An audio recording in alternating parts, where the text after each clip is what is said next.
So we're going to record this, and then we're going to allow the Journalists Union to be able to use this on their webpage to be able to share it with journalists who are not able to attend this session today.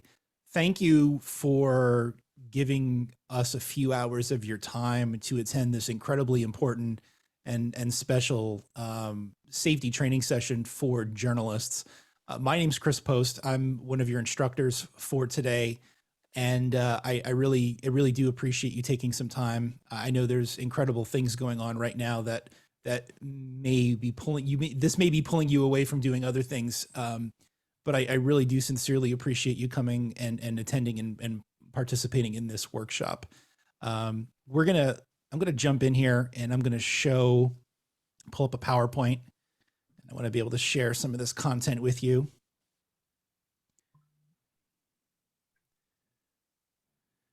And this, again, as we go through this, we're going to talk about a lot of different things, a lot of different topics. My name is Crys Post. I'm with the International Media Support Group. I'm also a journalist, but journalism was not my first profession. A long time ago, this was me working in EMS.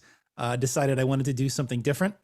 And I decided a number of years ago to leave public safety and to go into work in television news. So I'm bringing you a background, a little bit of a different background, not your typical journalist, but having a first profession in emergency services.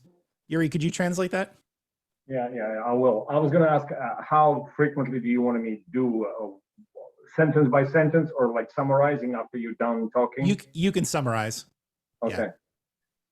Кріс тільки що засвідомився, він раніше працював як член швидкої допомоги, і будучи зараз журналістом, ви зрозуміли, з якого бекграунду він прийшов. Він хотів би предоставити нам можливість побути і послухати нас, цю інформацію, що він хотів донести до нас з групою, кажуть, підтримка, міжнародна підтримка групи медії. And so everybody's probably wondering who's Yuri and Sasha. So I really appreciate both of you being here. Maybe if you could introduce yourselves as well. Нам хотіло би представитись. Це моя дочка Олександра, і мене звуть Юрій. Привіт. Доброго дня всім. That was a very short introduction. Thank you. There's a couple other people that are here. Steve Cook is a very good friend of mine. He's a media safety advisor. He's also on this session.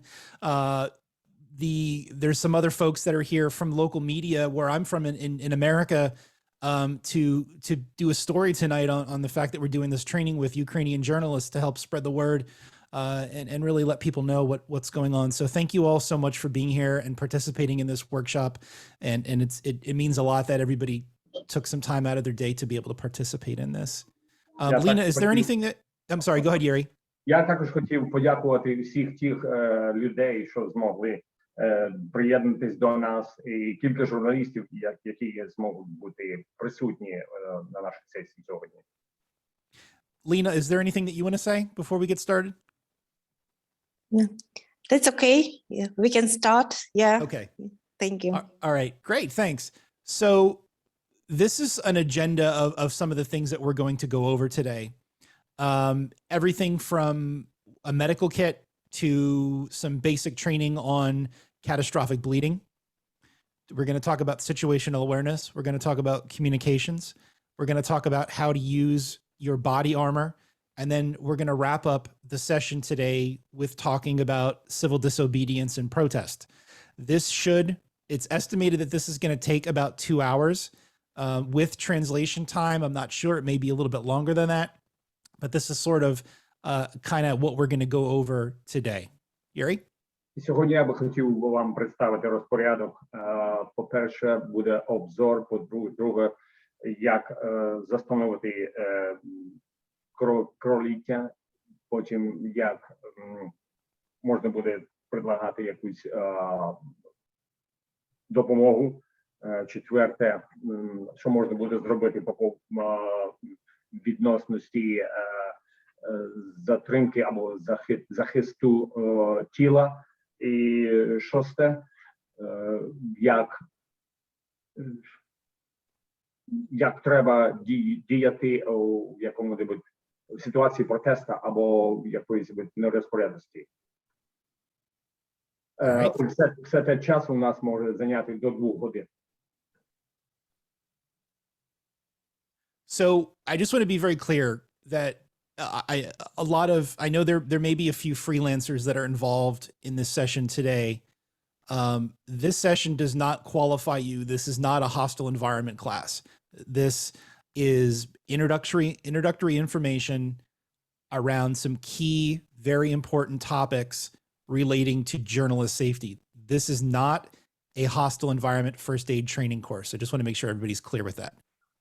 Я хотів також уточнити, що цей клас не являється ні в якому сподіванні про вороже середовище або про що-небудь таке. Це тільки середовище, про яке ми хотіли сказати, де йдеться про роботу журналістів.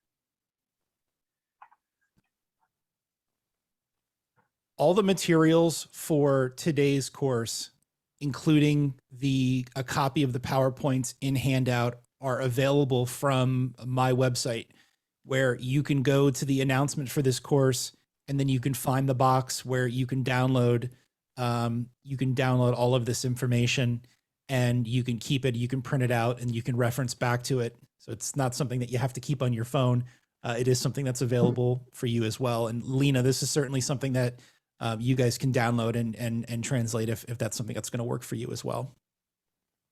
Всю інформацію, що буде йти про сьогоднішній курс, ви можете знайти або завантажити з моєї сторінки jurnalistsafety.com.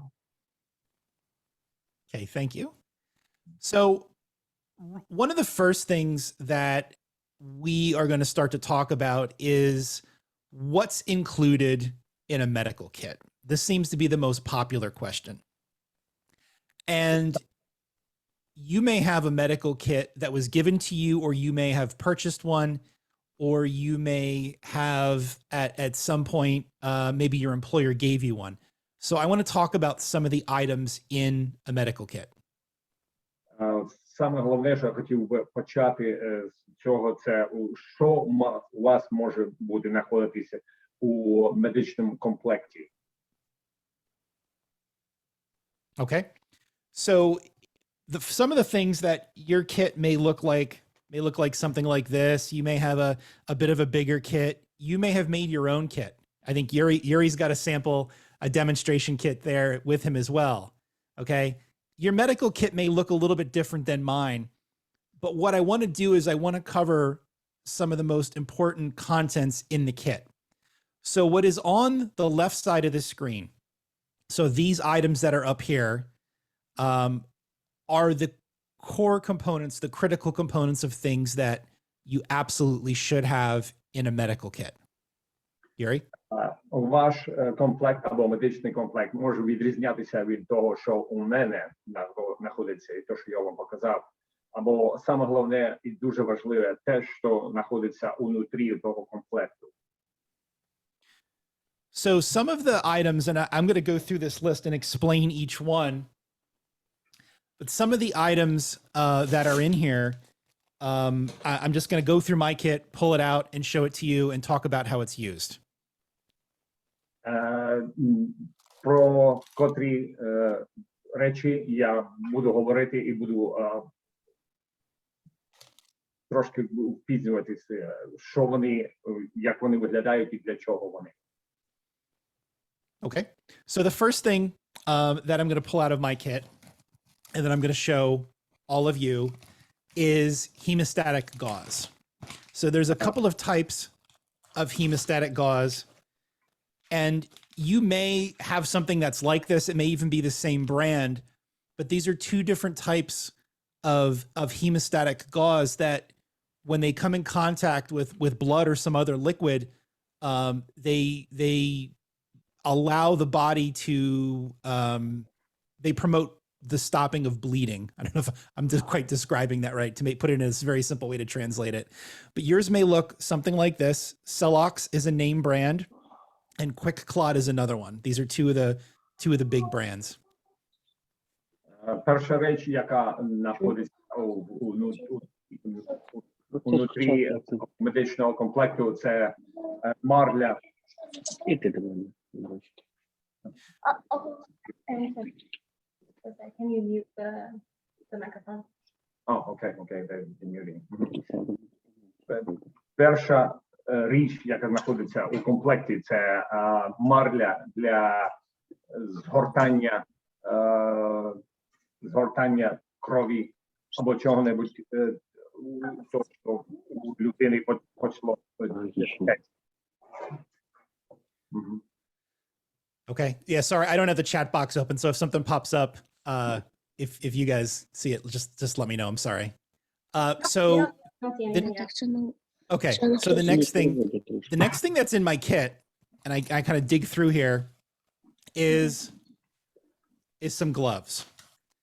So Друга реч у мого комплекті це перчатки. So to protect myself from blood and body fluids, I have gloves that are in my kit. You may not have gloves, and that's okay. But this is to protect, these stretchy gloves are to protect you from blood and body fluid.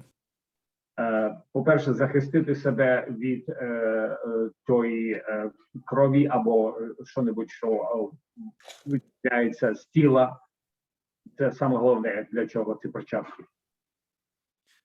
The next thing that's in the kit is a trauma dressing. Sometimes these are referred to as Israeli dressings. It may come packed in a container like this, in a foil wrapper. When you take it out, this is what it looks like. It's a absorbent pad, and it's on a stretchy piece of fabric. And when you use this, which I'll show you in a few minutes, this allows you to stop bleeding with compression, because when this is wrapped on the wound, it does provide some pressure, and that's one of the ways that we can control bleeding. But it also has this absorbent pad, which will collect the blood. Номер 3, що знаходиться в комплекті, це так звана прокладка або марля, як виглядає вона як бенд, і вона називається Ізраїлі по місцю знаходження. Вона дозволяє, або вона накладається на рану і потім стужується, проходить через пластинку таку за точку і держить рану, щоб вона не тікала дуже багато крові.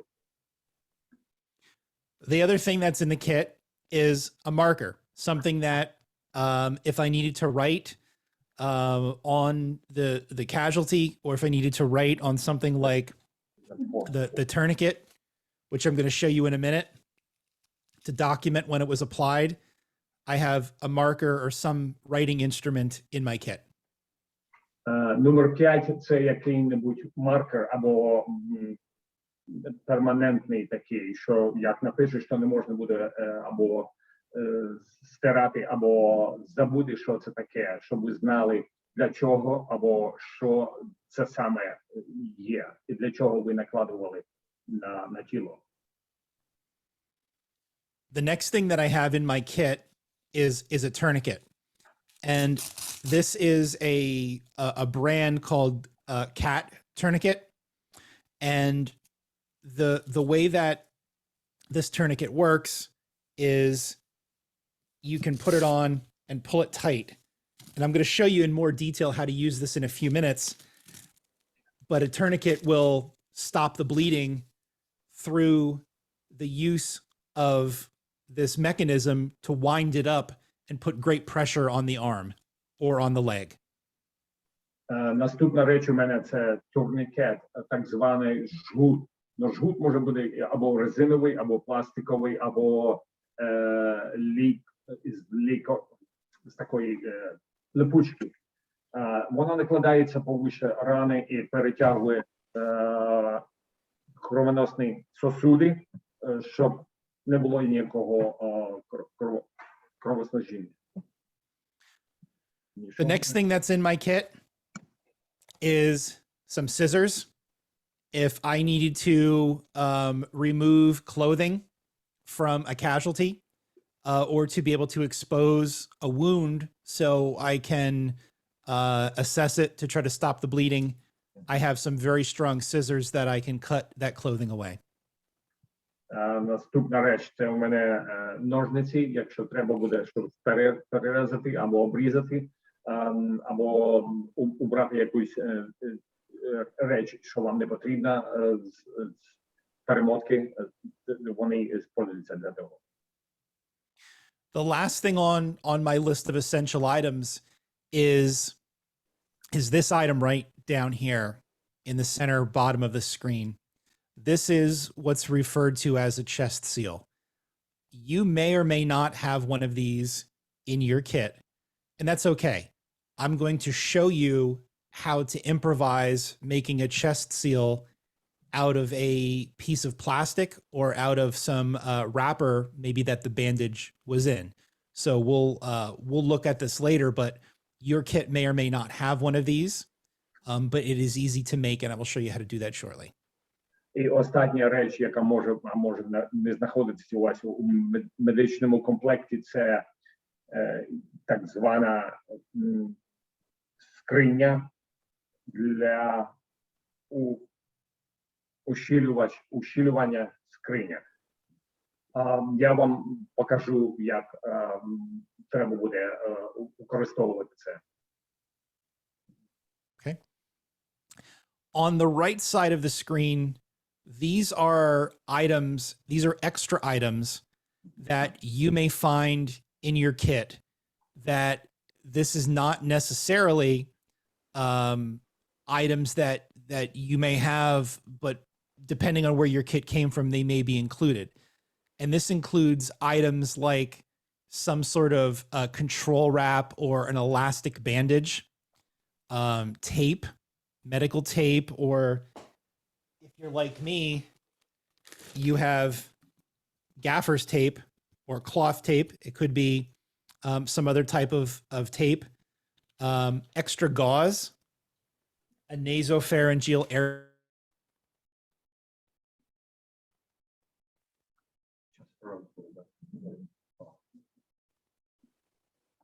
По правій стороні унизу, в залежності від вашого медичного комплекту, можете або можете не знаходитися останні речі. Це Would be used unless you have had specialized training to be able to do that.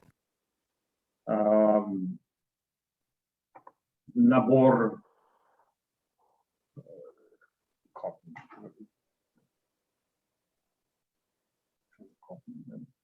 бавовний набор або бавовний шнур, далі стрічка або качова стрічка, марля, також ручка, nasopharyngeal promotional kit, трубка, трубка. It's plenty material. That's the nasopharyngeal. Okay. And then splinting is like a big stick to keep an arm straight or to. А також матеріал для того, щоб when does that plenty material use? When something is broken. Коли що-небудь, яка кістка поломана або що-небудь зломано, то проводиться це. Okay. Can you just emphasize too, again, that if they have these items in their kit, that this is something that you have to have specialized training on how to do, that it requires skills above and beyond what I can show you how to do in this class? So the nose tube and the needle for the chest are two things that might not be in the kit. They might be, and if they are, they have to have special training. Трубки для носа, а також може the second one? The needle for the chest. І іголка для груді. They need special training in the kit. Вам треба пройти спеціальну підготовку для того, щоб їх використовувати. Okay. So we're going to jump into the course that's referred to as Stop the Bleed. This is a very basic course that you can use at home. You can use it at work, or unfortunately, in a situation with what's going on in Ukraine now, you may use this in a situation where there is now armed conflict. Ми почнемо наш далі при базовий курс про кровотечу і як зупинити кровотечу. Okay. The number one cause of death after the injury itself is uncontrolled bleeding. Після того, як ви поранені або були поранені, мета номер один – це для вас зупинити кровотечу. So it's very important for us to know how to control bleeding. Дуже And важливо знати, як вам зупинити кровотечу. so what we're going to do is we're going to talk about recognizing what life-threatening bleeding looks like. По-перше, нам треба ідентифікувати або узнати, розпізнати, що це таке кровотеча, яка загрожує житті. And then we're going to talk about the techniques that we can use to stop the bleeding. And that includes pressure on the wound, packing a wound, and using tourniquets. І далі ми будемо говорити про техніку або ті всі засоби, які може буде признати для того, щоб заставити кровотечу. По-перше, натискувати, друге, Pushing it into the wound. придавлювати на рану, і третє – це накладання жгута. Okay.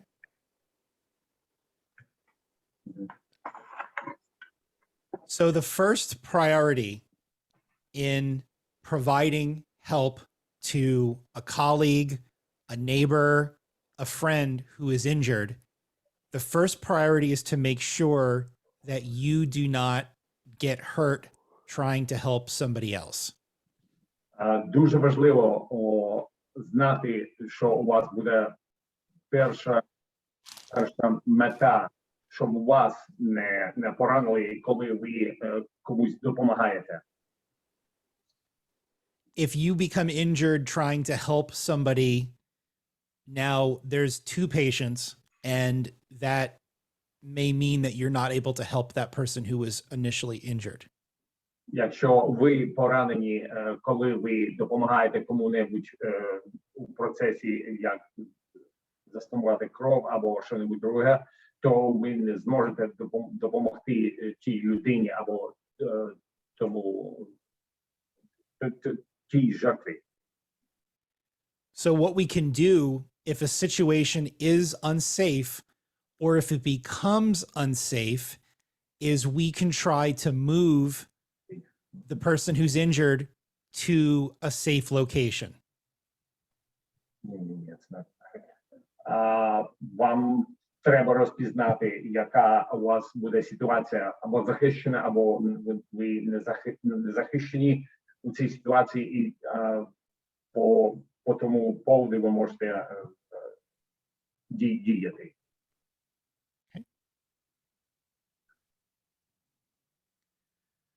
If you have gloves in your kit, it's a good idea to use that when you're trying to help somebody. Якщо у вас є перчатки, то вам їх обов'язково треба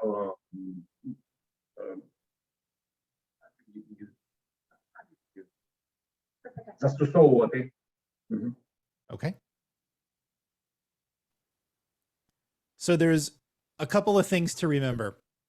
And the part of this that is kind of complicated, and we are going to talk about this in a few minutes when we talk about communication, is what do we do to get help? If somebody's injured, if something happens, we want to try to alert people in the area that there are casualties, that there's somebody who is injured that requires help. You may not. Go ahead, Yuri. Дуже важливо у цій ситуації підтримувати ваше сповіщення і емоціональний стан, у якому ви знаходитесь. And the reason that we do this is because we may need to take whoever is injured to a hospital, to an aid station, and somebody may need to get a vehicle or may need to figure out a way how we're going to transport that injured person to the hospital. І чому нам це треба зробити, щоб ми узнали або розпізнали необхідність, або треба доставити цих постраждалих до госпіталя, або що-небудь робити на місці. The next thing that we're going to do is we're going to look for bleeding. We want to try to identify any large amounts of bleeding. Наступне, про що ми будемо говорити, і що ми подивимося, це кровотечі. І що треба робити по поводу кровотечі. And then once we find bleeding, we're going to try to control it. And the first step for trying to control that is to put pressure on the bleeding. І коли ми обнаружили або знайшли кровотечу, нам треба буде діяти по ситуації, як нам це зупинити, або стисненням, або зняти якісь другі засоби. I kind of summarized some of these things here. So what we need to do is we need to look for where the bleeding is coming from. And we are looking for large amounts of blood. Not a little scrape or a scratch. We're looking for areas that are bleeding very heavily, or maybe the blood is spraying out of the body. Very large amounts of bleeding. Що нам треба робити, це розпізнати, де саме кровоточа і чи багато крові ця людина, скільки крові тіряє ця людина, чи є маленьке пошкодження або багато розбризкування крові. It's very important to control the bleeding, and we do that by starting with pressure, with direct pressure. You can go ahead, Yuri. Дуже важливо, дуже важливо, щоб ви контролювали кровопролиття або кровотечу, і як ви натискуєте на це. Compressing to stop the bleeding works for a simple wound that you may have on your hand from cutting your finger in the kitchen to a large wound that is because of an explosion or something big. The first step that we're going to do is always going to be to put pressure and compress the wound to try to stop the bleeding. Першою чергою вам треба буде накладати компреса, щоб залишити кровопролиття або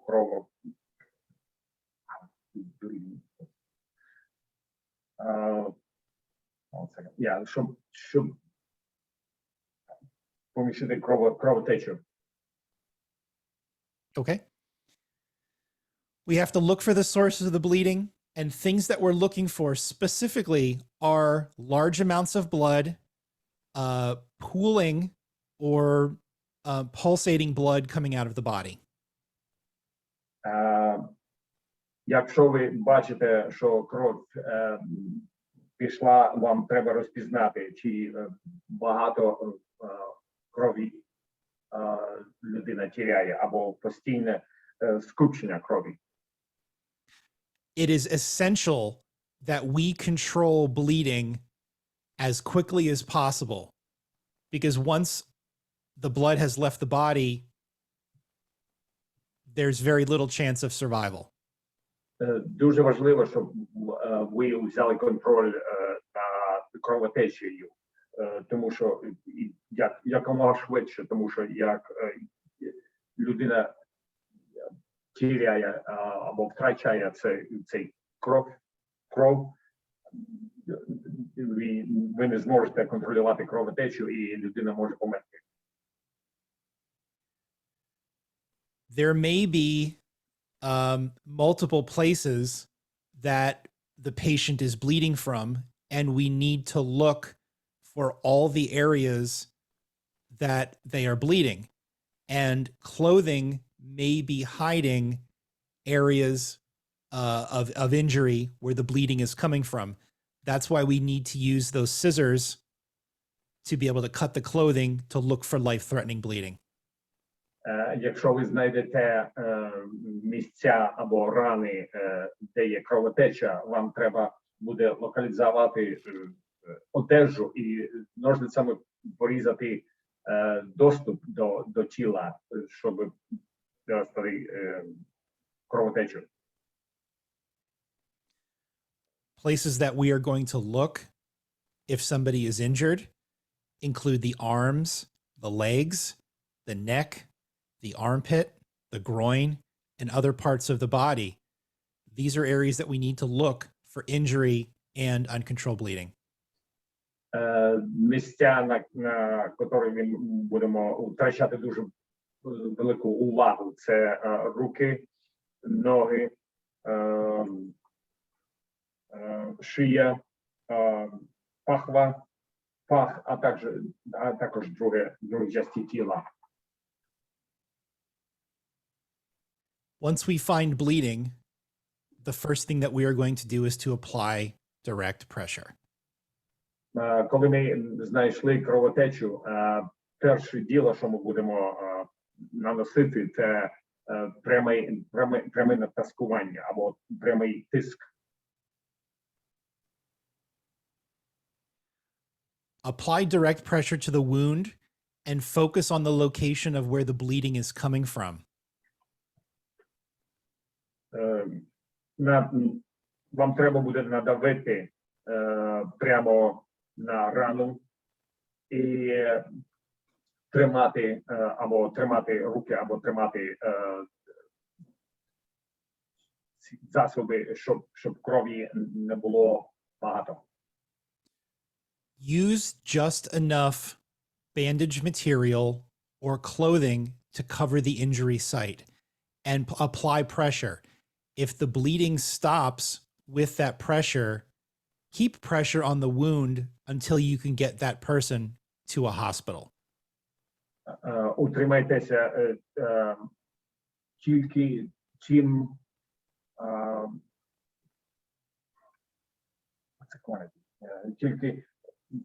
тільки стільки, як вам треба для того, щоб приостановити кровотічу.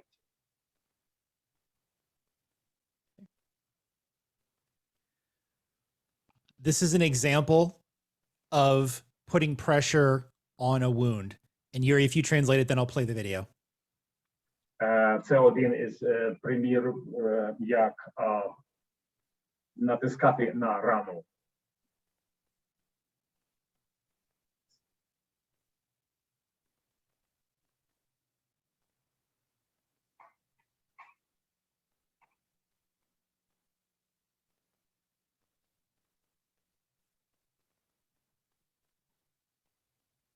So they located the wound, and then they put some material over top of it, and they're applying direct pressure.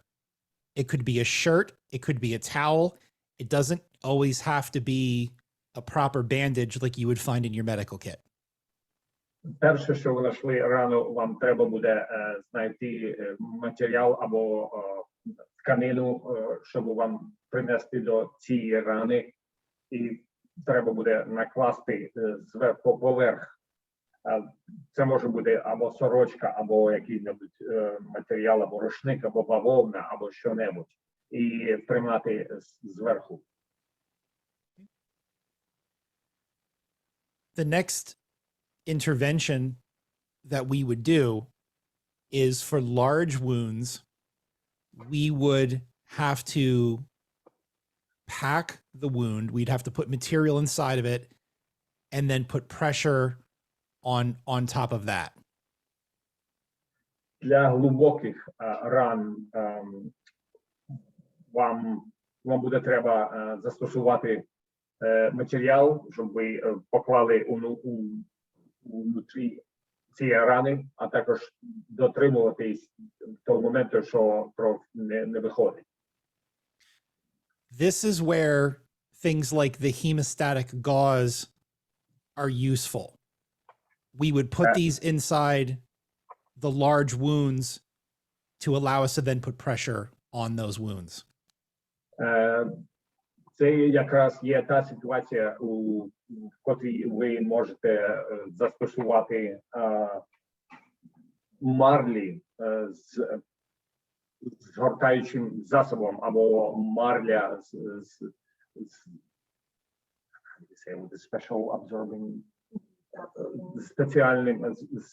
спеціальним абсорбентом, що зупиняє кровотечу.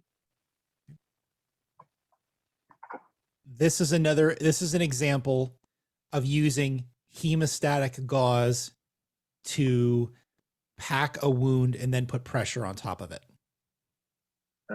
Це є примір, як ви застосуєте цю гемостатичну марлю, коли ви засовуєте цю марлю внутрі рани.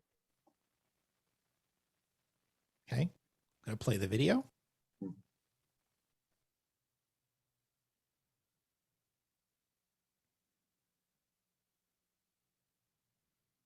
And you can see what they're doing is pressing this material into the wound to fill the void. And then they will put pressure on the top. І ви бачите це, скільки матеріалу або цей марлі йде у рану, скільки вам треба для того, щоб зупинити кровотечу. Потім натискаєте прямо на рану. Okay. Places where you can use compression and wound packing include the arms and legs, neck, armpit, groin, and other parts of the body. Всі ті міста на тілі, де ви можете застосувати цю марлю, це руки, ноги, шия, пахи, а також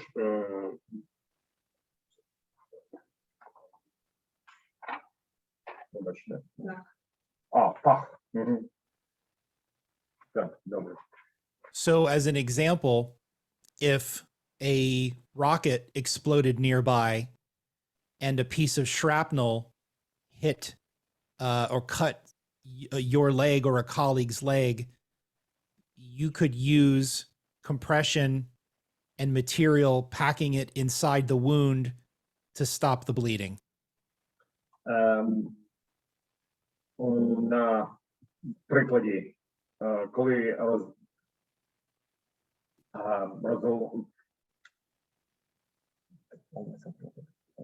ракета вибухнула десь поблизу, і у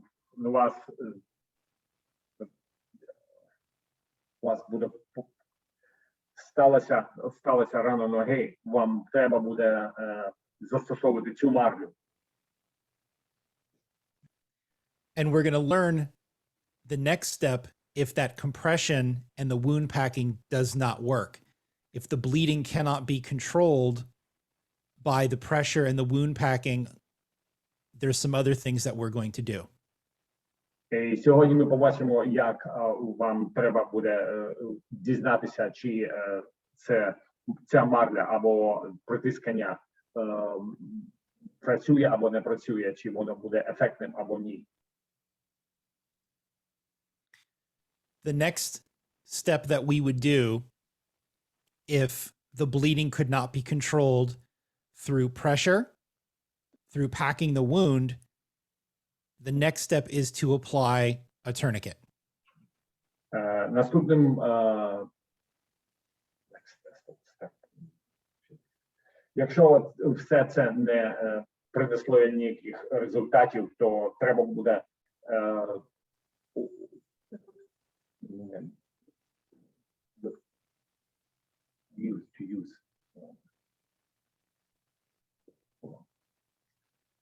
використовувати джут, так званий турнікет. And when we would use the tourniquet, where did my tourniquet go? When I have equipment all over my office space here. Yes. When you would use the tourniquet, the best place to put this is high above the limb on the upper part of the arm or on the upper part of the leg, the upper part of the thigh. І саме краще місце, де можна наложити цей жгут, це високо на кінцівці руки або ноги до самого паху. Do not place the tourniquet over an area of the body that has a joint. Don't put it over the knee or don't put it over the elbow. The best, go ahead. Не накладайте джут на суглоб або де у вас зміщуються руки або ноги. The best advice is to put it high on the limb and to make it tight. Саме краще місце, де треба прикладати жгут, це високо і дуже щільне. The way that the tourniquet works, and this is my model of an arm or of a limb made out of a pool noodle. If we have structures that run blood through the limb, but we also have a bone inside here as well. So if we look at this as the end of the limb, we have structures that carry blood through it, but there's also a bone. The tourniquet compresses this to stop the bleeding. Кріс каже, або він показував на стайрофомі, у нього у руках знаходилося, що жгут працює самим кращим способом, шляхом притискання сосудин до кістки і утримувати так. Okay. Once you put the tourniquet on, you are going to tighten it. And the way that коли ви наклали жгут, ви починаєте скріпляти його. And the way that you tighten the tourniquet is by twisting this mechanism. Inside of the tourniquet that runs the entire length is a piece of ribbon, and this pulls that ribbon tight, very, very tight. У середині кожного жгута або турнікета є така стрічка або лента, і вона скріпляє кров навколо костки. Okay. Once you put the tourniquet on, do not remove the tourniquet. The only person who should take off the tourniquet is the doctor at the hospital.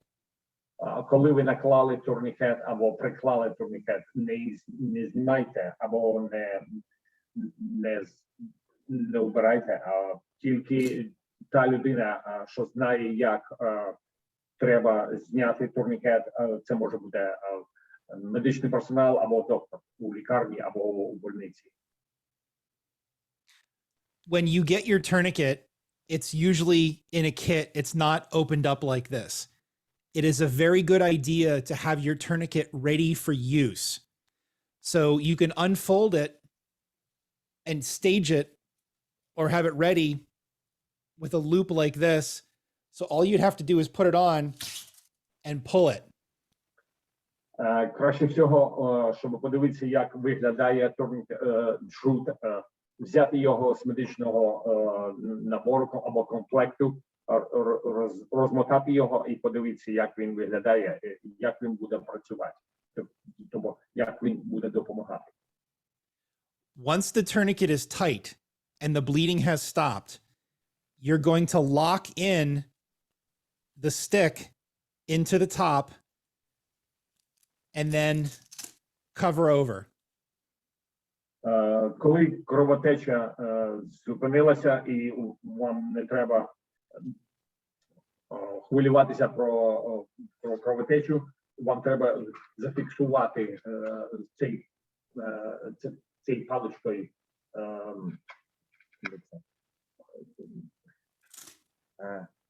як би його сказати, на місці або на спеціальне місце.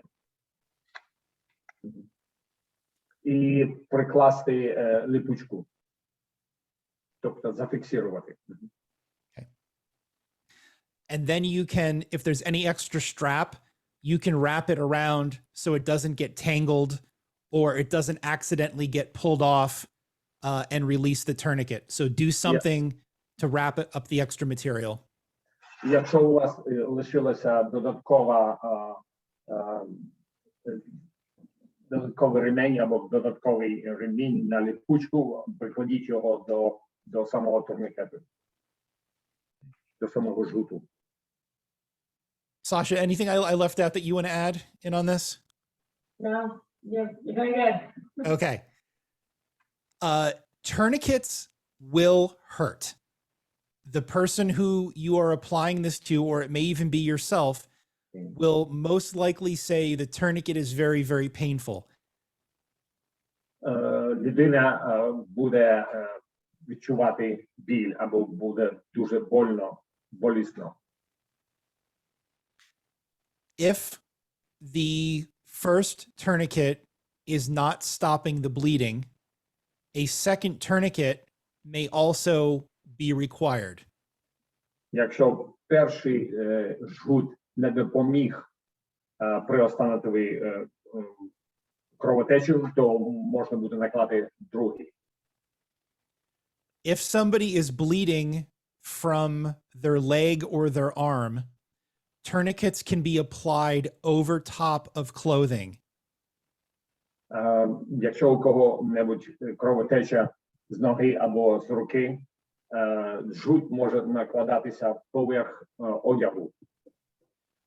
Also be aware, though, of wintertime clothing that is puffy, that is bulky, that it may require extra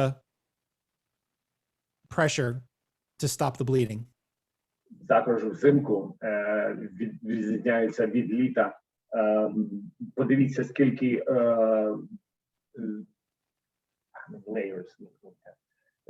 скільки одягу є до того, скільки шари одягу знаходиться у цієї людини.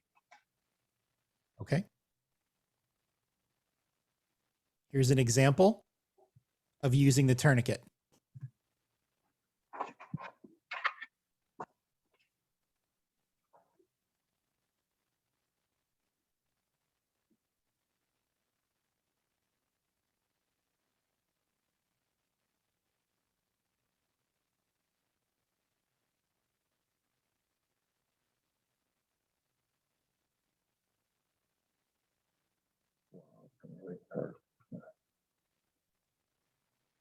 And remember, you would do this until the bleeding stops. Пам'ятайте, вам треба це буде робити до тих пір, поки ви не бачите кровотечі. And then with your marker, you can write on the tourniquet what time it was applied. І потім спеціальним карандашом або фломастером напишіть час або день, коли це ви зробили.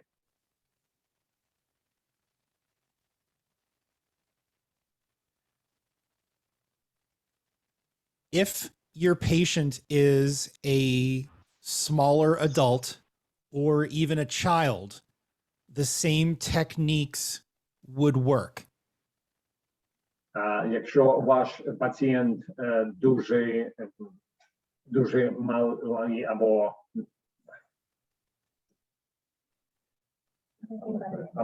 немовля,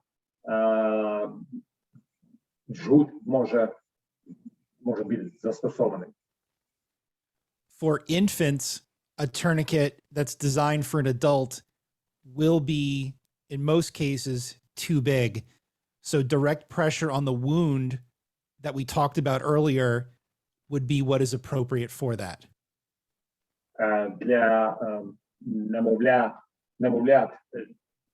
треба застосовувати ті жгут тільки прямим тиском.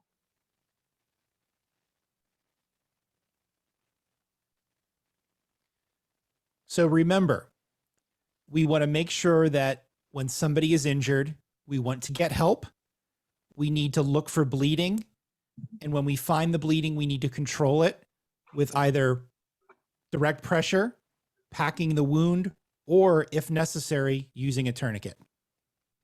Пам'ятайте, що у часі, де є кровотеча, вам буде треба застосовувати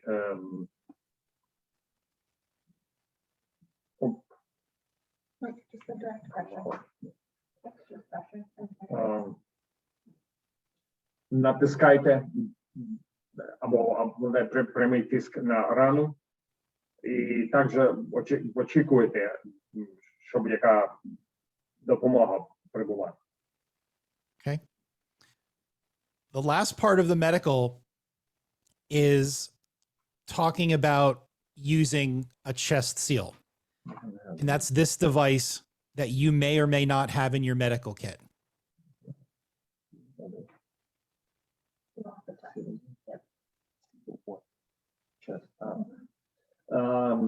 Останній деталь, про що ми будемо говорити, це як запечатати грудну клітку. The reason that we have to use a chest seal is to prohibit any air coming from the outside of the body in through a hole in the chest. This could be from something like a bullet wound. Для чого нам треба буде застосовувати печатка на грудну клітку? Це запобігти втрати або якогось об'єкта, або повітря, або що-небудь у грудній клітці. So if you have a chest seal like the one that's pictured here, this is what it would look like covering a wound. It's going to allow any air that is inside of the chest to escape, but it will not allow air to go inside of the body. Якщо ви подивитесь на правому нижньому углу, і у вас є така печатка, вам треба застосовувати її для того, щоб запобігти колапсу легенів. And if you don't have one, you can easily make one like what's shown here. And it's very easy to do. Якщо у вас нема такого, вам дуже легко можна буде зробити. And all you need is a small piece of plastic, and this is a wrapper from a bandage. Все, що вам треба, це маленький кусочок пластика. So big enough to cover the wound. По розміру для того, щоб закрити рану. And then I'm going to tape it on 3 sides of the wound. І ми заклеїмо цей пластик з 3 сторон от рани. So part of this is still going to remain open. So if there's any air inside, it can escape. частка цього буде відкрита. Лише там, де 3 сторони буде закрито, не дозволяючи входу або виходу повітря. And you can use any type of tape to do this, as long as it sticks to the body. Ви можете застосовувати яку-небудь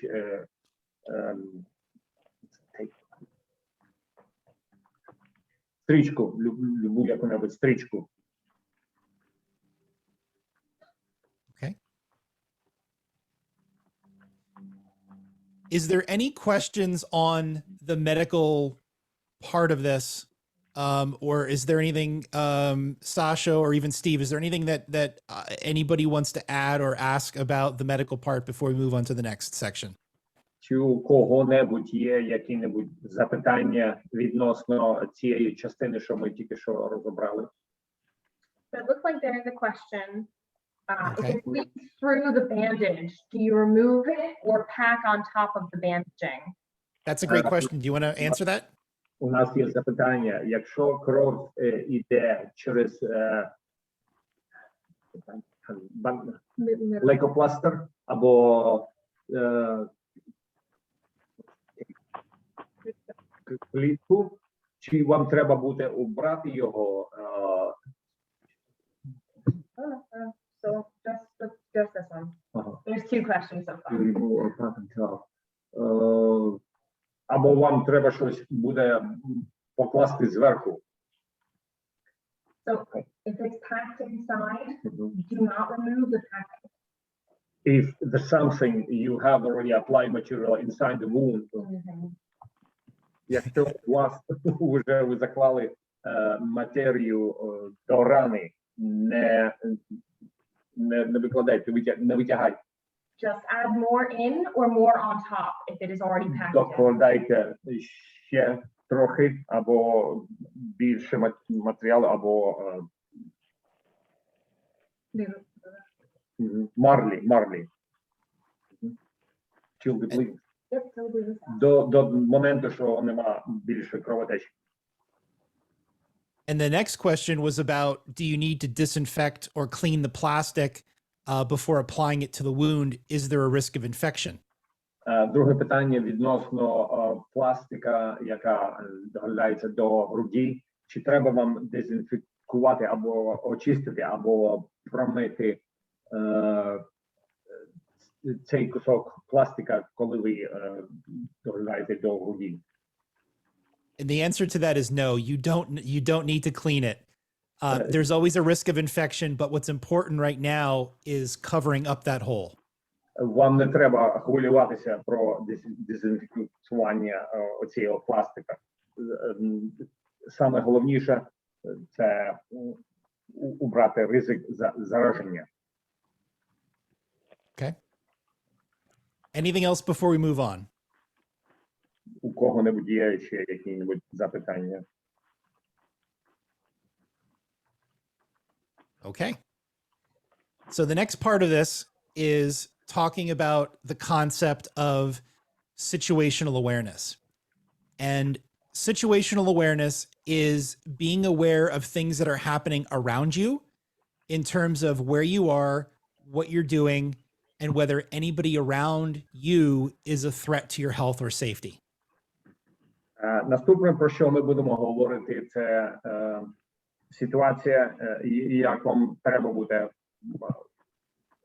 діяти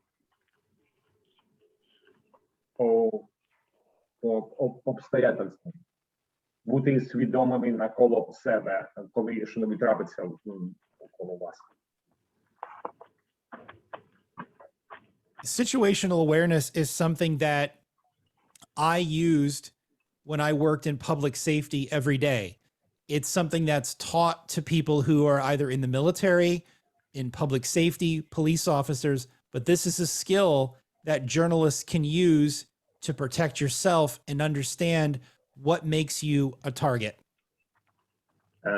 Ситуаційна обізнаність – це те, що дуже частіше використовується у воєнних на людей, там, де вони знаходяться дуже багатих масах людей, коли вони хочуть захистити себе.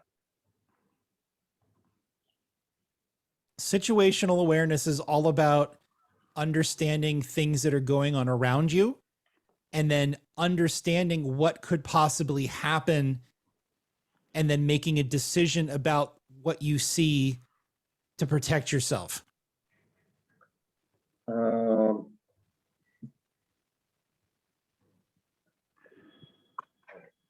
Awareness.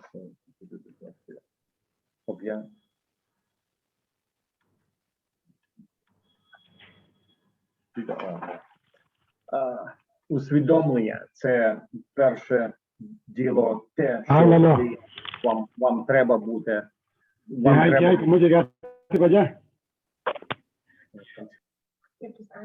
ask them Ukrainian, ask them to mute their microphone.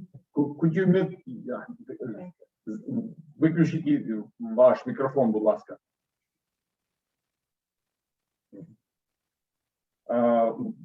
Вам треба буде розуміти оточення та можливості, і як ви будете діяти по ситуації.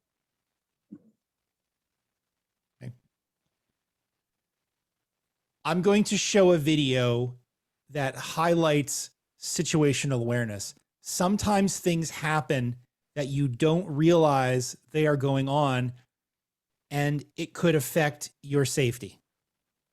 Я вам зараз покажу маленьке відео про ситуаційну обізнаність, де підкреслюється дуже важлива роль. And sometimes those things that happen, even in front of you, if you are not paying attention, it could cause harm to you. І іноді трапляється так, що те, що відбувається перед вашими очами, ви можете не помітити, і вам може дуже запомішати. I'm going to play the video and then it's going to go and it's going to show you a second view of all the things that occurred. See if you can pick up on any of the 21 changes. Я вам зараз програю це маленьке відео, і ви подивитесь другий момент, коли вам скажуть, де буде 21 різниця. Clearly, somebody in this room murdered Lord Smythe, who, at precisely 3:34 this afternoon, was brutally bludgeoned to death with a blunt instrument. I want each of you to tell me your whereabouts at precisely the time that this dastardly deed took place. I was polishing the brass in the master bedroom. I was buttering his lordship's scones below stairs, sir. Why, I was planting my petunias in the potting shed. Constable, arrest Lady Smythe. But how did you know? Madam, as any horticulturist will tell you, one does not plant petunias until May is out. Take her away. That's right, madam. It's just a matter of observation. The real question is, how observant were you? Here are the changes.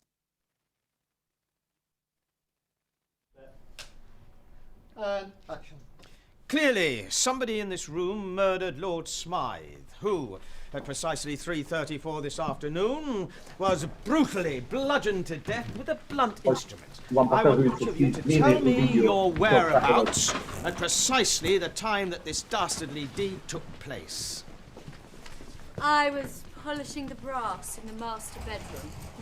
I was buttering his lordship's scones below stairs, sir. Why, I was planting my petunias in the potting shed. Constable, arrest Lady Smythe. So did anybody notice any of the changes? Чи хто-небудь помітив 21 різницю під час транслювання цього маленького відео?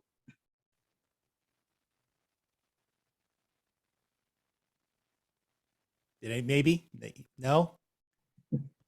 It's easy to miss things that are happening around you if you are not looking for those things.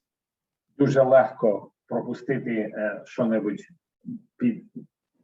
під вашого взгляду, коли ви не бачите або не спостерігаєте за цим?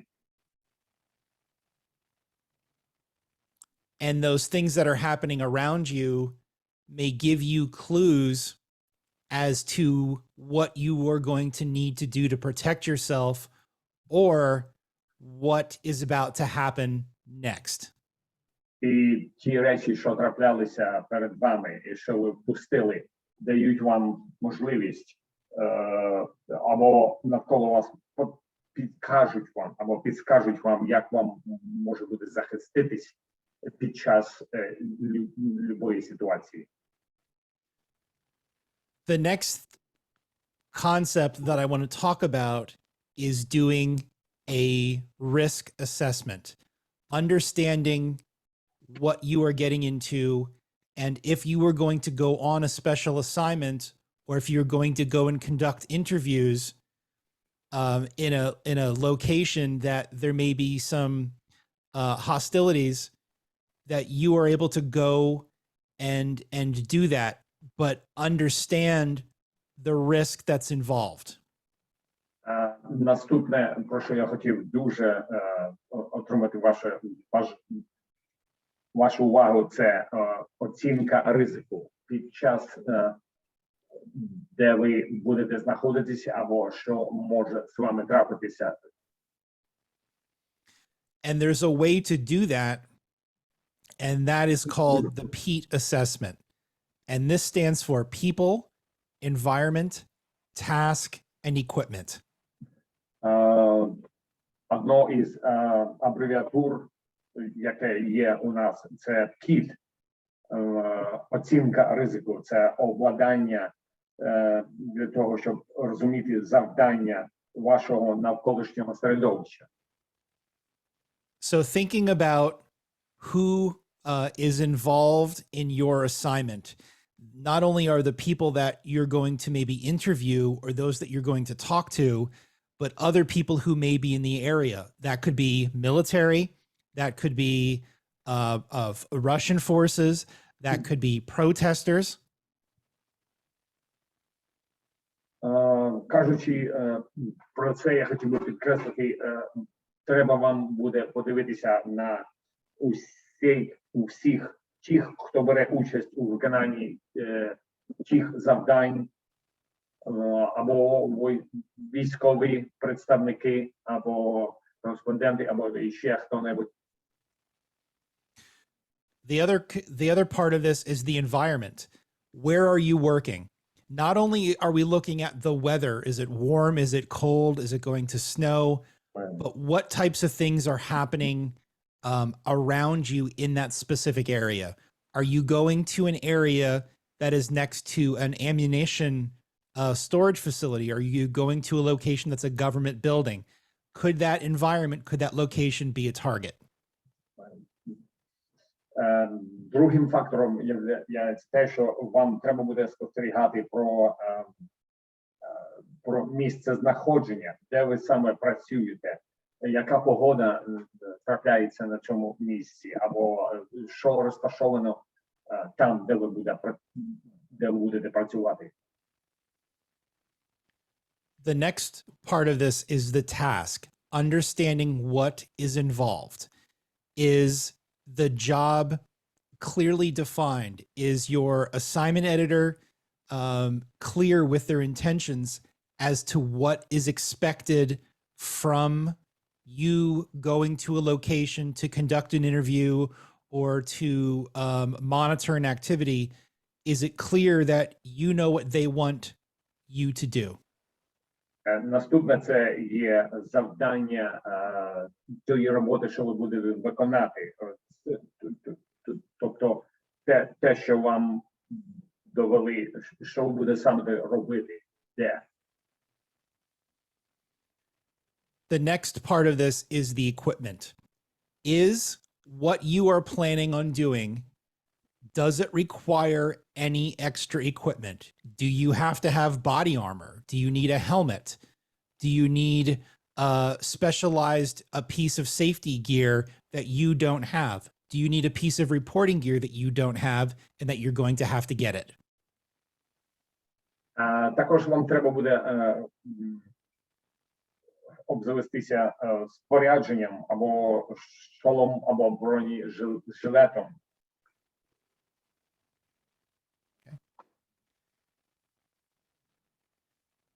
What we're trying to do is we're trying to understand what it is that are threats to journalists, and we're figuring out ways to reduce the severity if something would happen, if we would become injured, or if conditions would change. The whole part of planning is to make sure that we can reduce the probability of something bad happening. Нам треба розуміти, якими засобами нам треба дійти до зменшення ризику, або які загрози будуть під час виконання цієї роботи. And we should discuss with all of our colleagues what it is that we are planning on doing and discuss the risk and what the plan is, understanding that situational awareness may tell us to do one thing, and having a plan and discussing it with our colleagues may give us extra input, and we may change what it is that we're going to do based on equipment availability or other resources. Також нам треба буде обговорювати всі ті деталі поміж нашими колегами і обговорити всі плани, які ризики у нас будуть під час виконання цих завдань.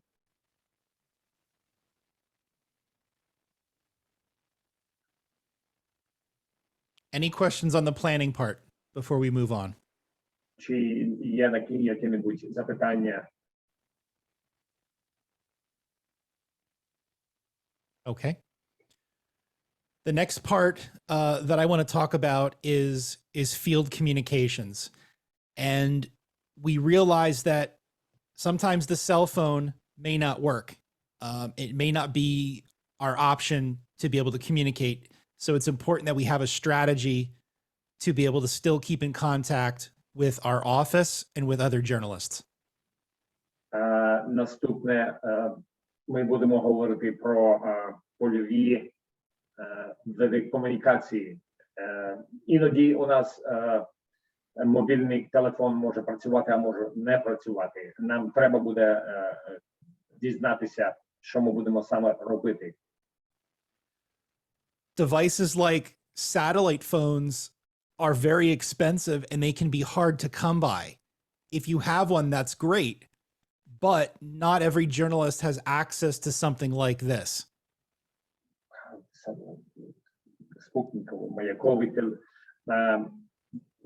Маякові або спутникові телефони можуть бути дуже коштувати або не дуже буде розпоширені. Devices like tracker beacons are helpful, and they are very good ways to get help, but help could take hours to come to you. Маяки або тракер маяки, вони можуть бути допомагати, бо якщо у вас немає нічого більше, окрім цього, цих комунікаційних зв'язків, або у вас є багато часу. So you should think with your organization, with the other journalists that you are working with, if your cell phone works, that's wonderful. But what will we do? How will we communicate? And what will we say if the cell phones no longer work? How can we still communicate and talk to our colleagues in our desk? Вам треба буде запитати у своїй організації або своїх колег, що ви можете утилізувати, або як ви можете працювати, щоб мобільні телефони входили у ваше завдання, щоб вони були в ладу і працювали.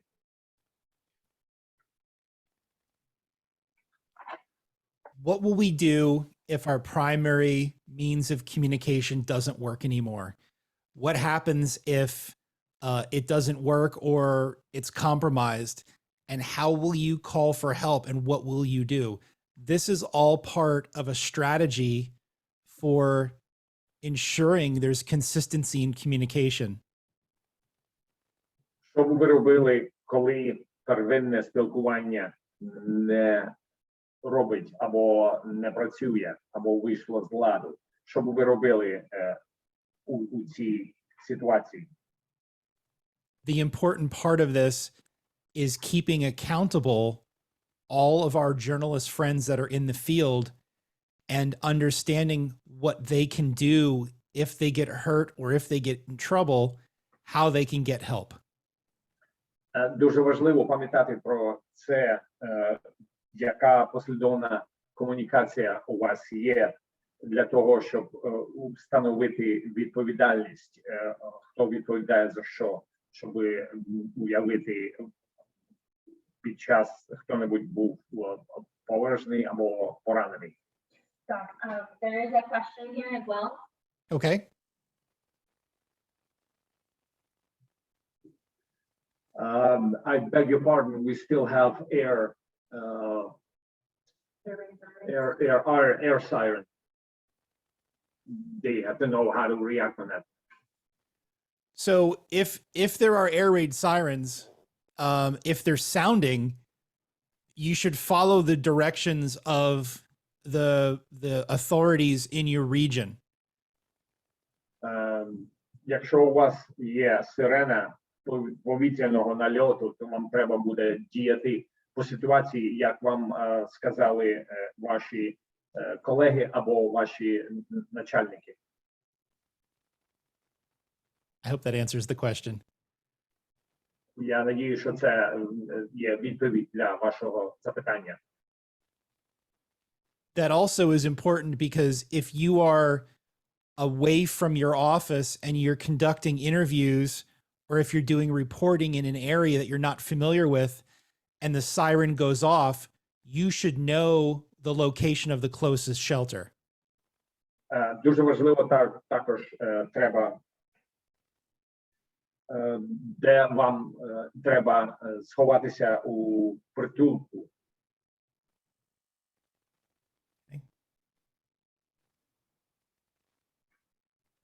Thank you, Sasha. I didn't see that pop up. No worries.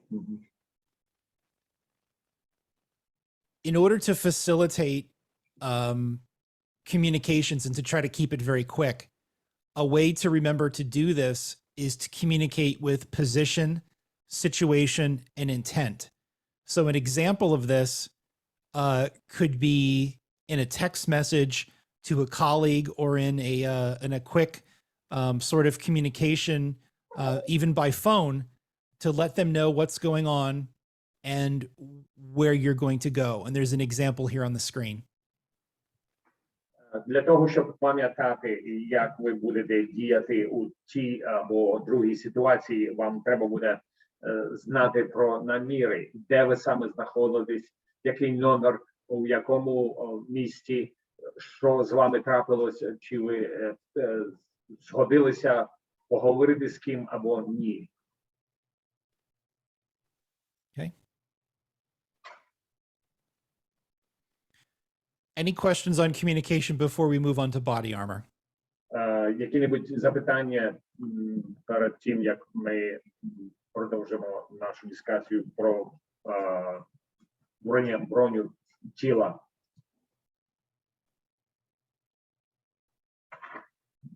Okay. So the next part is to talk about different types of protective armor that may be available to you. It is very important for you to understand that the materials that are designed to protect you, they are bullet resistant, not bulletproof. Дуже важливо пам'ятати те, що в залежності від матеріалу, що у вас є на вашому тілі, це може служити кулестійким або не кулепробивним. And this shows some different types of body armor that you may have available to you. And we're going to talk about some of the limitations of that body armor. We have helmets, we have hard vests, and we have soft vests. І на діаграмі на цій сторінці ви бачите приклади на оцих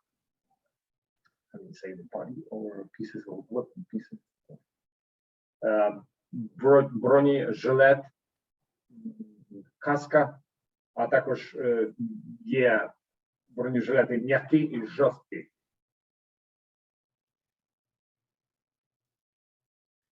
It's important that the body armor that you have is fitted correctly on your body. You may be sharing body armor with other colleagues, but when you put it on and you wear it yourself, you should adjust it so it allows you to have freedom of movement, but it is not too tight that it restricts you from freely moving around. Дуже важливо, щоб ви знали, як вам підходить або не підходить бронежилет, і як вам треба буде підігнати його під ваше тіло. You do not want your body armor to flop around or to be too loose. If it is not secured enough, it may not cover the vital parts of the body that need to be protected by the armor.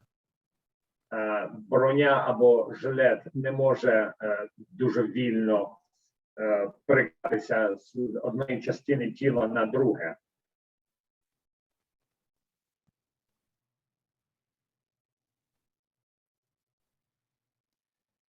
It's important that we understand the limits of our body armor because it will take care of us. Нам треба знати про обмеження бронежилетів або how do you say defense? Оборони.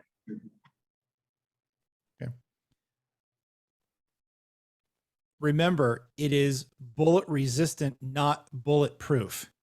Пам'ятайте, що це є кулезащитна або не кулепробиваєма. Your body armor has different components of it. Each of the body armor types has an outer vest, a carrier, that's fabric, and then it has a ballistic panel that goes inside of it. У кожної частини бронежилета є свої зовнішні, а також внутрішні складові частини. In my vest, on the outside of my vest, this is just fabric material.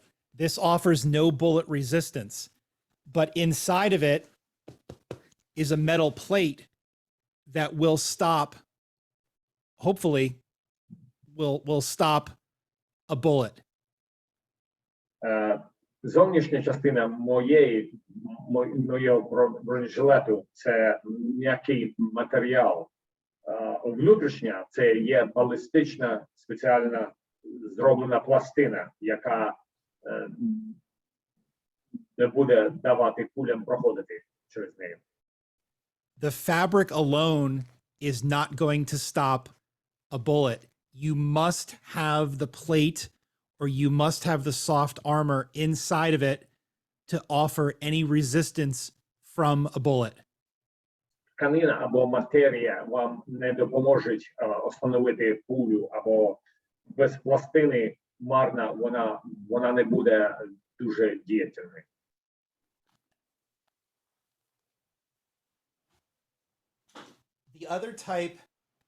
The other type of body armor is soft body armor, which is something like this. And it's flexible. It's not as rigid. However, if you have this, understand that this will not stop a bullet from a rifle. Ще один тип також бронежилет або броні – це м'який бронежилет, або вона не предохранить вас від пулі з рушниці.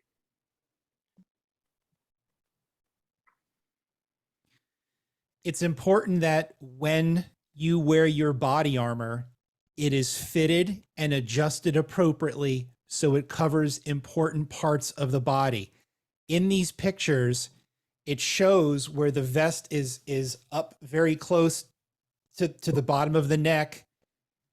And you can see that on multiple pictures, how it should be fit on the body as to cover the chest, not necessarily the abdomen, but to cover the most important parts of the body, and that's the lung and the heart.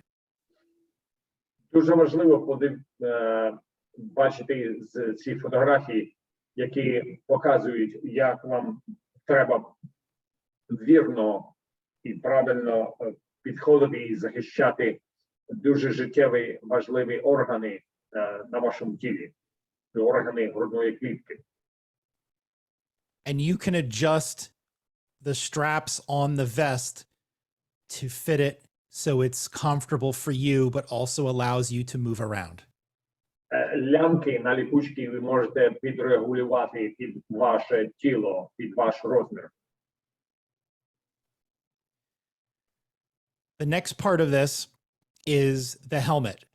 And the helmet is also bullet resistant. It's not bulletproof. All of the helmets are, they provide protection from ballistics, but they also provide protection from things like a rock or a brick or something else from hitting it.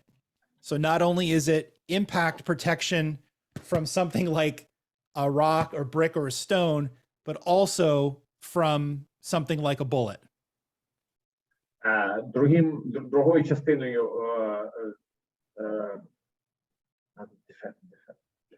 defense. Or protect? Оборони є шолом. Шолом може захистити вас від куль, від частички, які-небудь шрапнелі або осколків, або також може захистити вас від каменців або других об'єктів. Inside of the helmet, and not every helmet is the same, but almost all of them have some sort of padding inside that allows the helmet to fit on the head. So make sure that the pads are in place and that the helmet fits on your head securely, but it's also not sticking up too high. У середині кожного шолому знаходиться прокладка з матеріалу, яка допомагає і мусить допомогти шолому прилягати дуже до голови або до тіла. You're going to adjust the helmet so it fits low onto your head, so very close to where your ears are, and then you will adjust the straps to make sure it fits securely in place. You want to be able to move your head around in all directions without the helmet flopping loose. Вам треба буде відрегулювати лямки, коли ви одінете цей шолом на голову. У тих випадках, коли ви повертаєте голову, щоб він не спав, щоб він прилягав дуже низько до ваших вух. If you are sharing body armor or a helmet with other colleagues, before you go out on assignment, adjust the straps and adjust the equipment before you have to use it. Якщо ви ділитеся або використовуєте шолом з колегою або зі спільним обладнанням, вам треба буде змінити його щоразу або підігнати під себе. Okay. Any questions on the body armor before we move on to civil unrest? Які-небудь запитання по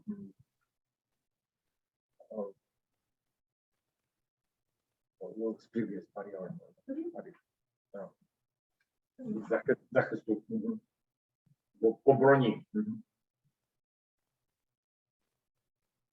Okay. So the other part of this, and this is the last unit of our seminar today, is to talk about civil unrest, civil disobedience, or protests. Остання частина нашого семінару буде йтися про громадянське заворушення, про планування, а також підготовка усіх тих позицій і про нейтральність.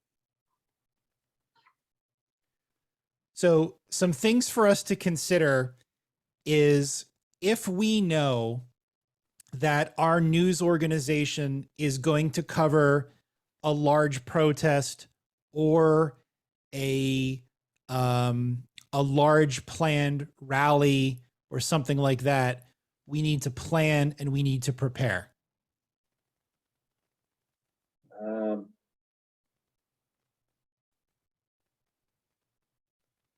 Кілька дуже важливих моментів. Це вам треба буде продумати про запланований мітинг чи протест, і де ваша організація буде присутня. So understand what it is that's planned, understand what groups are going to be involved, and communicate with your colleagues what you will do if something happens, including where you will go if violence breaks out and you become separated. Вам треба буде розуміти, у якій групі ви будете, що як вам треба буде підготуватися до того, що заплановано, де ви буде саме знаходитися, які групи у вашій, які задачі є у вашій групі, і як ви розкажете, як ви донесете все те, що з вами може трапитися. In a small backpack or a bag, you should have things like a medical kit, your personal protective equipment like body armor, maybe a gas mask or a helmet. And you should also, in the event of fire or petrol bombs, like a Molotov cocktail, you should try to wear non-synthetic clothing. So wear clothing that is made out of cotton or wool. У сумці або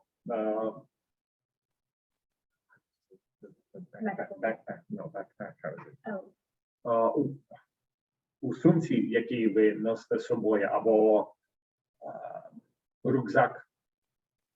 рюкзаки, вам треба буде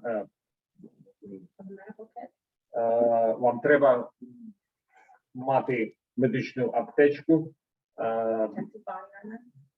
також який-небудь захисний бронежилет, противогаз, шолом або хелмет, шолом, одежу, що буде не синтетична або не синтетичних волокон, натуральна одежа. Okay. And you should always be ready if violence breaks out and you have to run to safety. Бути готовим завжди, що треба буде бігти або тікати.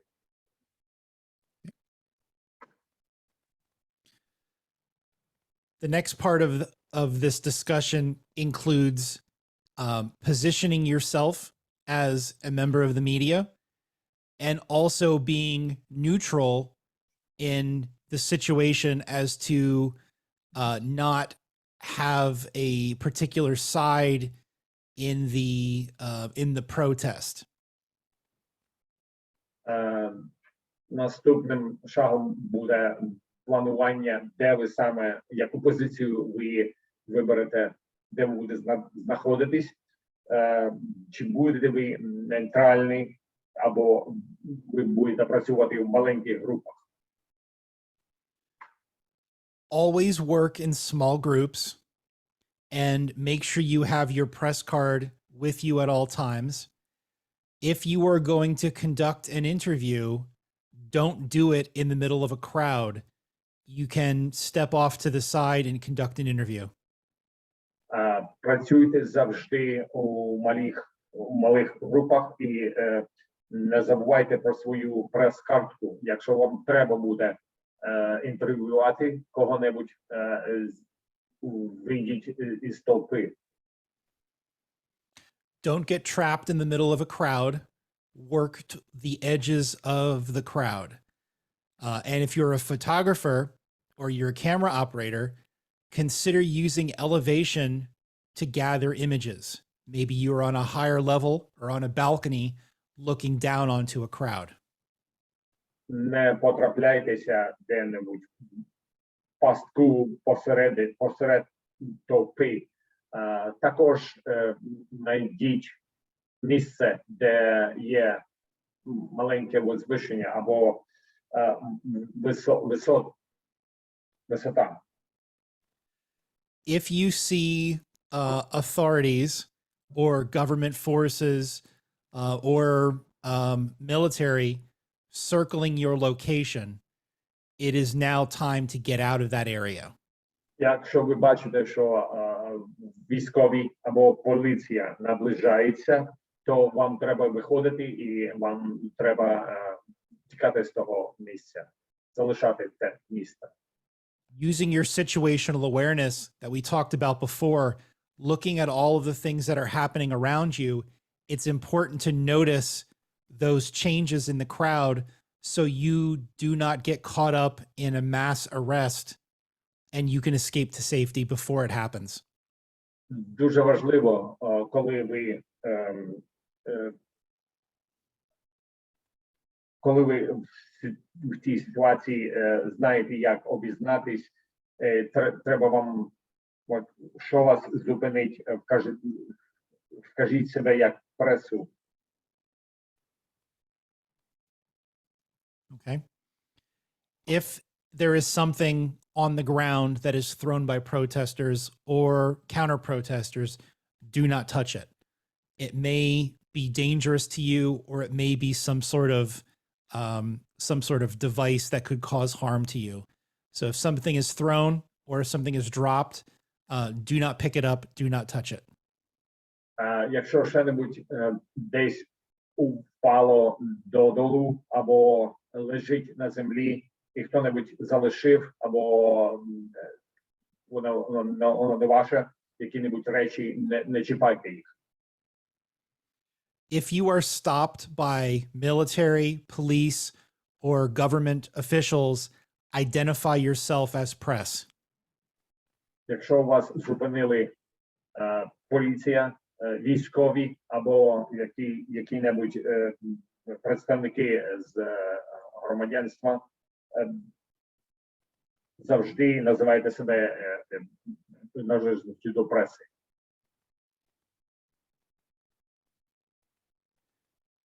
And lastly, talking about safety for you and other journalists that are covering civil unrest or a protest.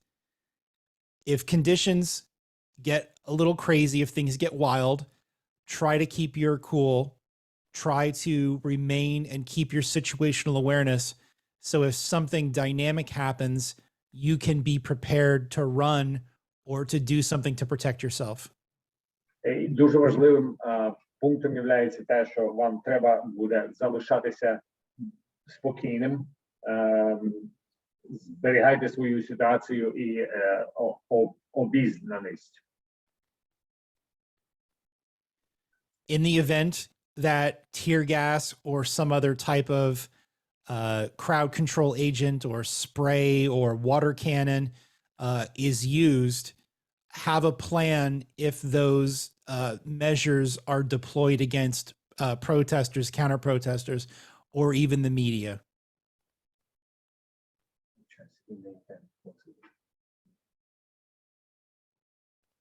Маєте який-небудь план, коли ви бачите, що може бути застосовуватися якийсь сльозогінний газ або контроль натовпу? Маєте який план, що вам треба буде робити?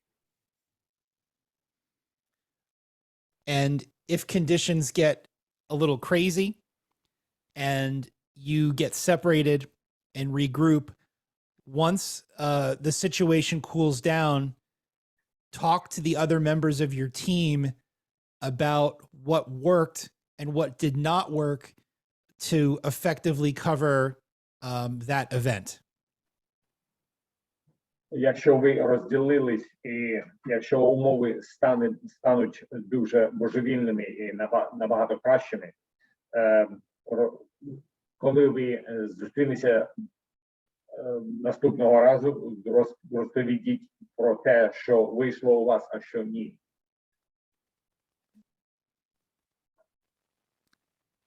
That is what I have for you.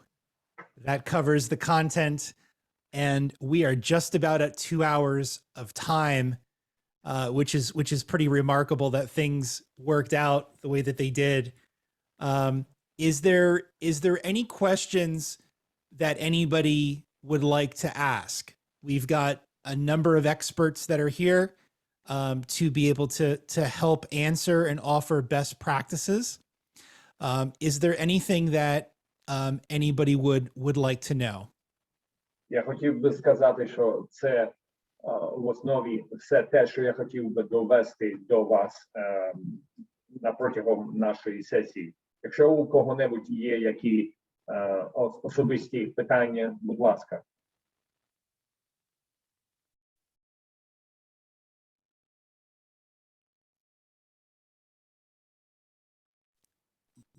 Somebody, hi, Lena. Hi. I would like to thank you, Chris, for this brilliant workshop at first. And it's Chris' contribution to helping Ukrainian journalists at this hard time. I know that the number of colleagues who register was higher, but today morning I get the messages from journalists from Mariupol, from Kyiv region, that there are no electricity, no water, and no communication, and very poor internet. And I get the message from journalists from Mariupol during our workshop that they get the electricity and the water back.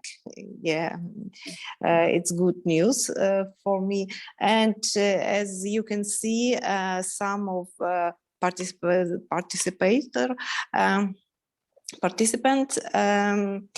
listen to the training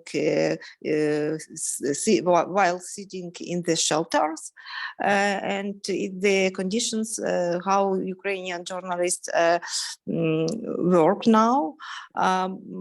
Most of us have no experience in combat areas, and for most of participants, it's the first time to this training is the first time training or workshop or seminar about the safety of journalists.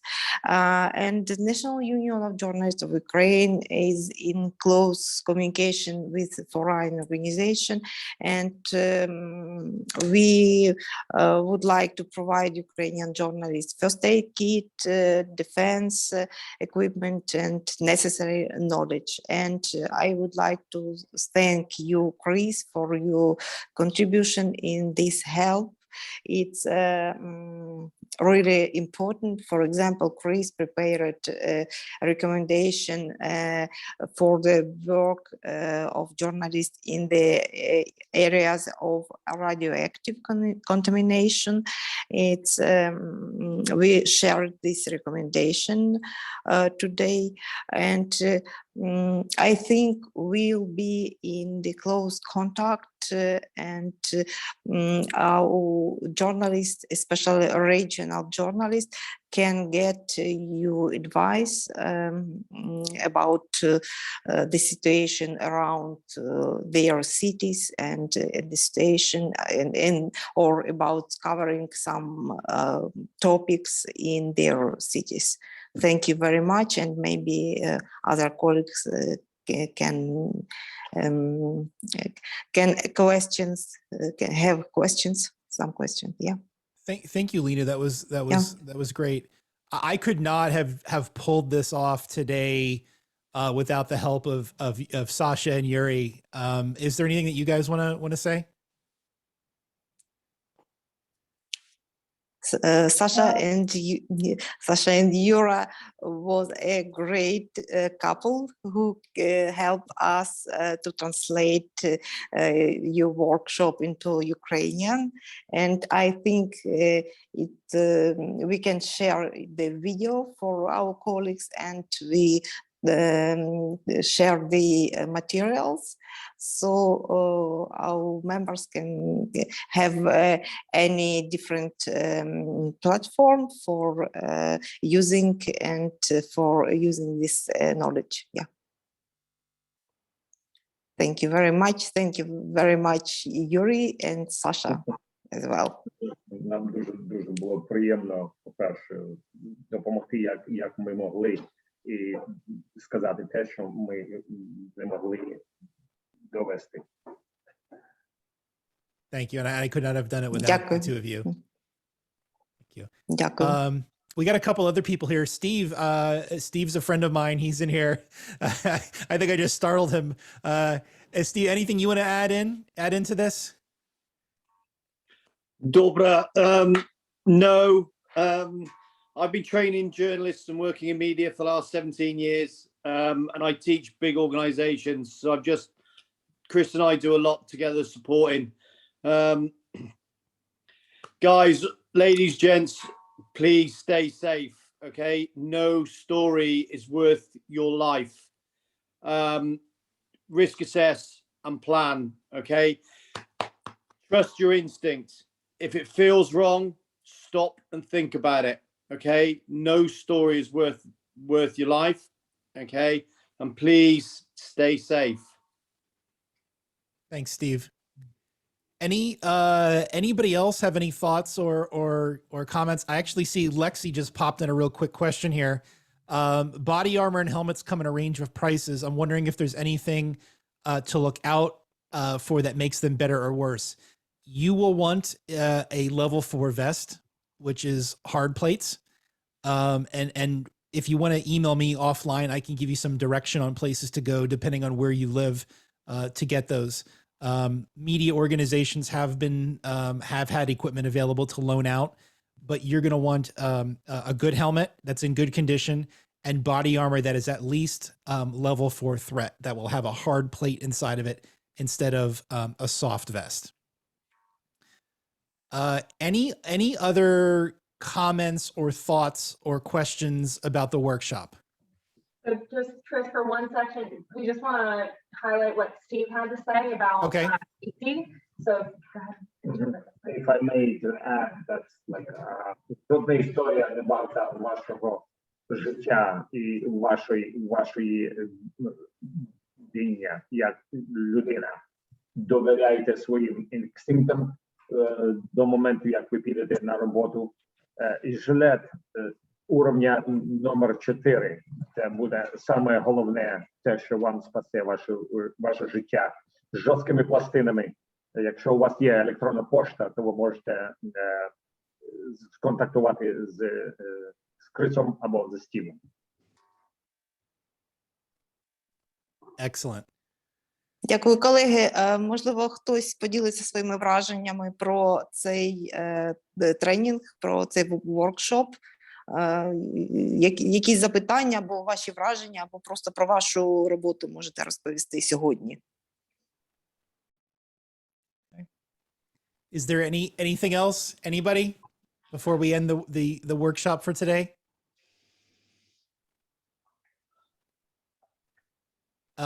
Oscar asked a question, and I'm glad we could do this. The recording will be available later, and I'm gonna make sure that Lena gets the link so it can be shared as wide as possible. Any other questions? Lena, anything to wrap up? Anything before we end this? Yeah. Дякую вам, колеги, за вашу участь у цьому воркшопі, у цьому семінарі. Він записаний на відео, і це відео з'явиться на сторінці Кріса у Facebook, а також на сторінці Національної спілки журналістів України. Ми продовжуємо працювати для того, щоб забезпечити вас знаннями і захистом, і з урахуванням всіх ваших потреб. Ми будемо контактувати з міжнародними партнерами для допомоги українським журналістам. Дякую вам. I think something else popped up in the chat box, but I can't read it. So